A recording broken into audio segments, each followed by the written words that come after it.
Well, in spite of what certain individuals are trying to tell you, that Switch sales are constantly declining year after year after year, we are instead seeing the opposite, in that Switch sales are outstripping the competition. Right? Like, of course, it's not at the all-time high points of 2020 with the release of Animal Crossing New Horizons, which was a cultural phenomenon and the best game released that year.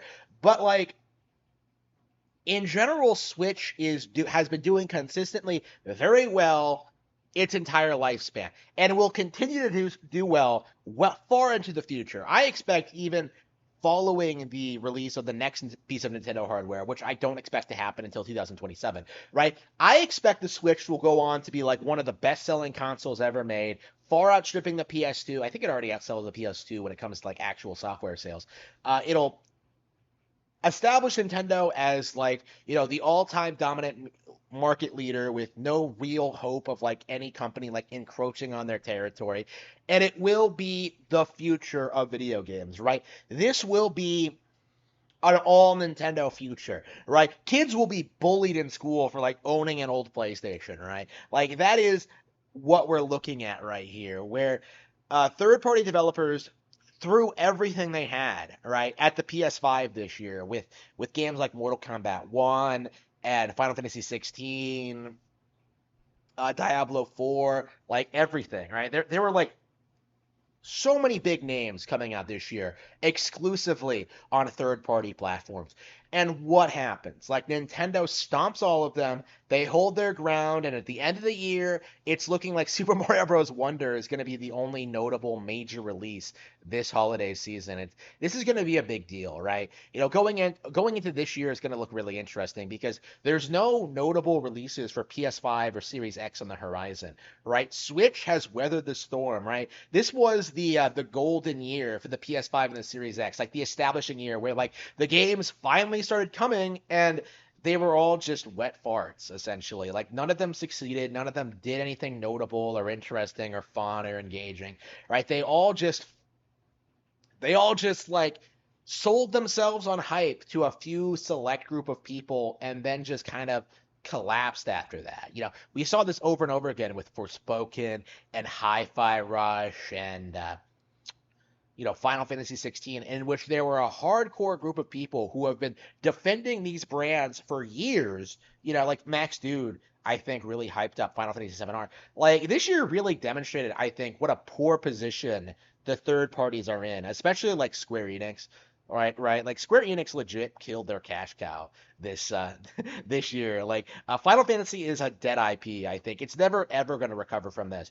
Blizzard has been declining for a long time, right? Um, PlayStation lost Call of Duty, like, I think just a couple of days ago. Like, there are major, major shakeups in the industry that like basically guarantees that um the the industry has failed to stop Nintendo's ascent to the top. Right? They have failed to like cover all their bases, and they failed to stop Nintendo from establishing itself as like the the ultimate in gaming, right? The only brand you need to buy in video games. Like, they've completely failed at this, and they keep trying. They keep doing their old tricks. They keep putting like bad ports on the console, and they keep trying to damage control the situation. Like, oh, Switch is gonna be replaced soon, and then they'll have to start over, and then they won't be able to compete. Like, it's gonna go back to the way things were.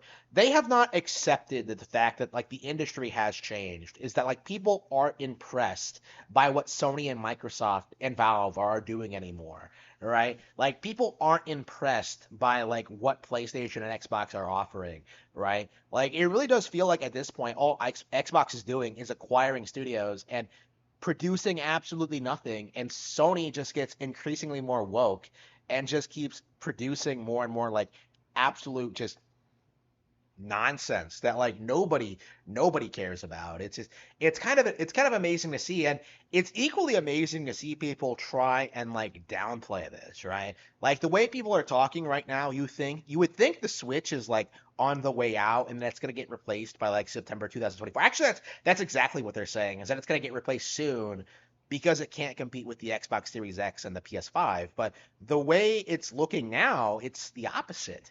like the PS5 and the Series X can't compete with the Switch, right? Like I'm really interested in seeing how games like Unicorn Overlord, which are releasing on every major console, do performance wise, like how each console sells, because I can pretty much guarantee you that like the Nintendo Switch version of Unicorn Overlord is going to outsell the Xbox version. But I'm interested in seeing if it also outsells the PS5 version because traditionally Vanillaware has always been a very pro Sony company. This is one of those companies that was like very religiously anti-Switch for a long time. It only has recently relented and put like 13 Sentinels and Grim Gamora on the console. So like I'm really interested in seeing if this like traditionally like Sony cocksucking company comes out and like actually outperforms the PS5 version. Like if Yeast is any indication, that's not going to happen, but it's going to be close. And these are like relatively niche, smaller titles that have like a long like standing history like support on PlayStation, right? Like when it comes to like mainstream releases, like Switch is like absolutely dominating, right? He's like destroying the competition in every way, shape, and form, right? Like just look at Tears of the Kingdom. I believe it legit has. It might turn out to be like the best-selling game this year if COD doesn't outperform it. I mean, COD shouldn't even really count, but like, Tears of the Kingdom is a huge deal, right? One of the best-selling titles of this year, most critically acclaimed, huge deal, right? Mario Wonder is probably might do better than that. We'll have to see.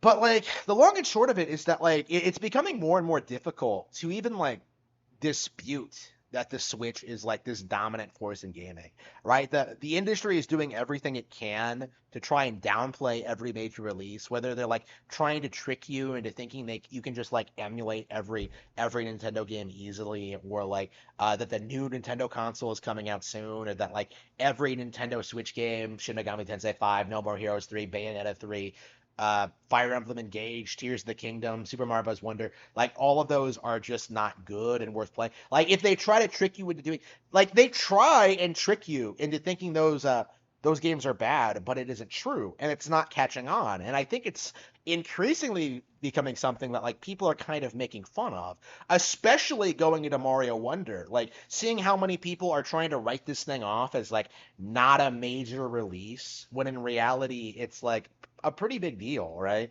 Like, 2D Mario was hugely popular, hugely successful. Like the fact that so many people will just refuse to admit the game is going to be successful is just mind-boggling. Like these people have no idea what people are actually playing or what they actually like. They're so like stuck in their mindset that like only AAA games in open world can sell, but 2D Mario, I think, is a really good example of how Nintendo is dominating niche genres, right? Like no other 2D platformer can sell what Mario does, right?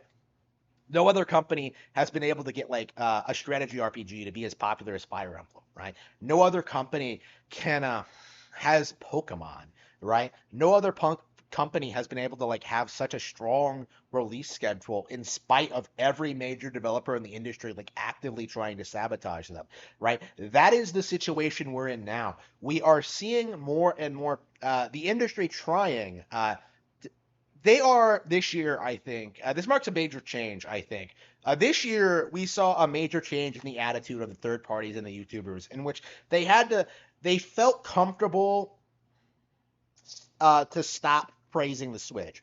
They felt comfortable to stop pretending they liked the Switch and that they liked what Nintendo was doing, and that they like working with Nintendo, and decided to like go all in on like the PlayStation and the Series X, and like trying to say that the Switch wasn't doing it for them.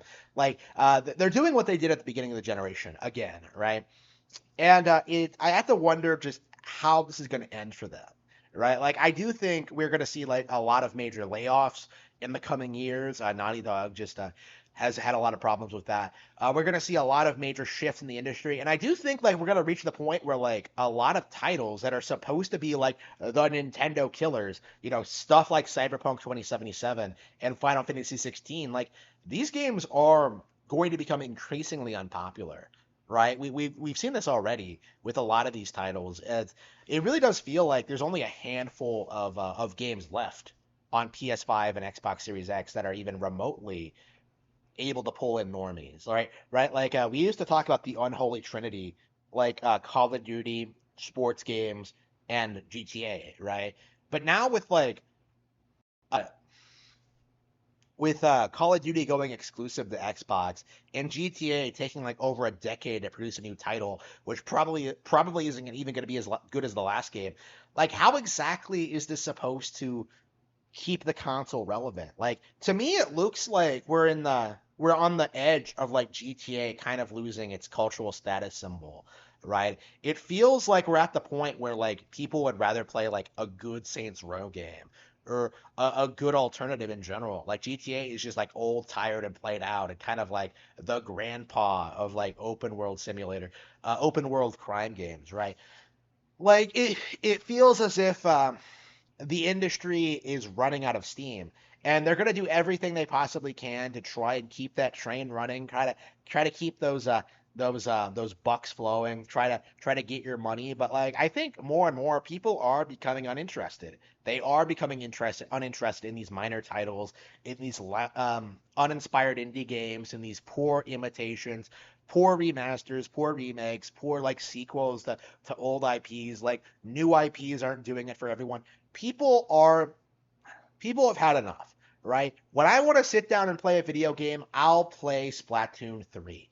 I'll play Tears of the Kingdom. I'll play Advance Wars. I'll play Animal Crossing. I will play Mario Kart 8 Deluxe. I will play any number of high quality Nintendo exclusives I just have lying around long before I would ever think of picking up another platform.